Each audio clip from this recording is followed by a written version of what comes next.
plus 30 in their stretch. What did that tell you about how they played, and then kind of the flip side, just the unit that was out there without LeBron in Austin and Rui, and kind of as Memphis got back into the game some? I mean, just the balance, making sure we were keen on our assignments with that starting group, and obviously the balance offensively that is in that group. Jackson did a great job, subbing in for A. I didn't really like the fact that he only had 1 rebound. I'm sorry, 7 rebounds. I'm looking at the assists. My apologies, Jackson. But that group that really set a good tone, and then as we came in, I thought we let the whistles or lack thereof get the better of us mentally. Some guys playing downhill thought they got hit. Whether you think so or not, whether they call it or not, you still got to have a next play mentality, as tough as it is.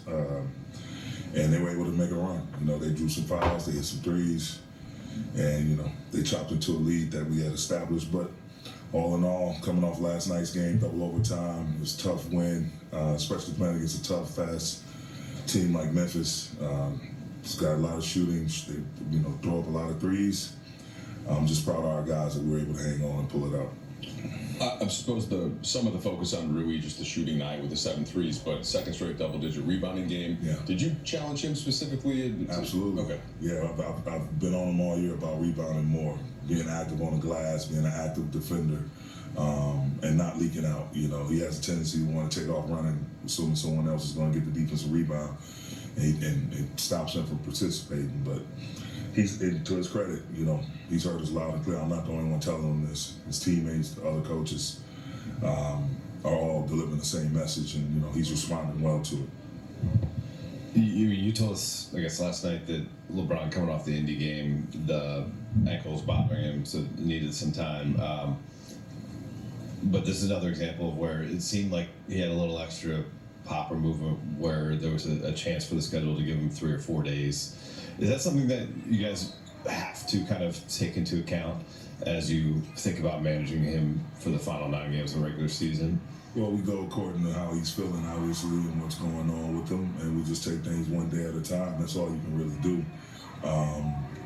That's it. I mean, there's no more to it.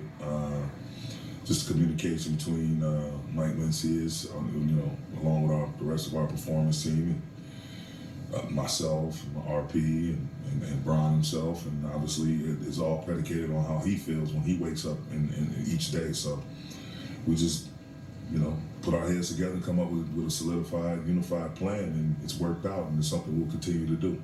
Darvin, 2 for you. In terms of AD's hyperextended knee, did he get any imaging or anything like that? Is the hope that he'll be back Friday? Yeah, we'll see. We'll see tomorrow. We'll see how it goes tomorrow when he gets up. Okay. And then with Rui, I remember last season LeBron kind of saying a bunch of times, like, when he knows what his job is, when he knows what his role is, that's when he's at his most comfortable.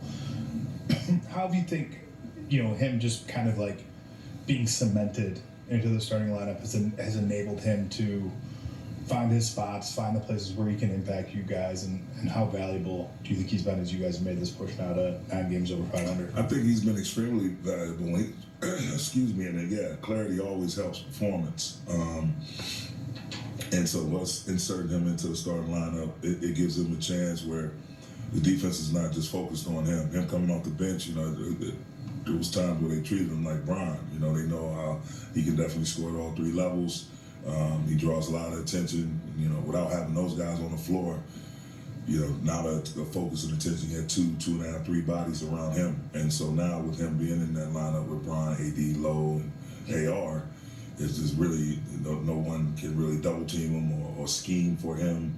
All the scheming is done for Brian and AD and D-Lo and even AR. So if you want to technically call him a 5th option, it's I'll take that any and every day of the week and twice on Sunday because he's a phenomenal elite scorer, and the other parts of his game is starting to come along. But his ability to roam and be in the right spot, knows whether he's shooting a 3 on the backside after a double team, slashing, getting a dunk because of a double team, everything he's doing in transition offensively.